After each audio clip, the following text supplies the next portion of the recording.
মাজারে বিদেশি মানুষজনরা কামড়াচ্ছে।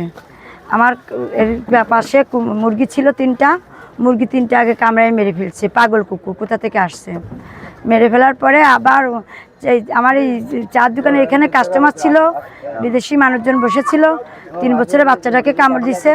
কামড় দেওয়ার পরে তার মা তাকে ছাড়াতে গেছে, ছাড়াতে গেলি তার মাকেও কামড়াইছে। আবার দৌড়ে দৌড়ে মানুষ কামড়ায় আর লাফ দিয়ে দিয়ে পানিতে পড়ে। যখন মানুষ কামড়ায় তখন আর কি আমাদের ঘাটে কোনো কুমির ছিল না। কুমির ছিল কুমিরের ডিমের কাছে ও পূর্ব পারে।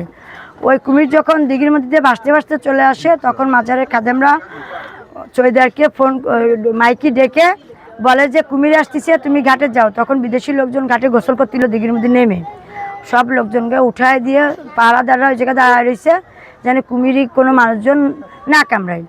দাঁড়ায় থাকার পরে ওই কুকুর আবার যায় মানুষে ফুরকানের যায় আবার কামড় দিছে। ফুরকানের পাশে পাহারাদার এখানে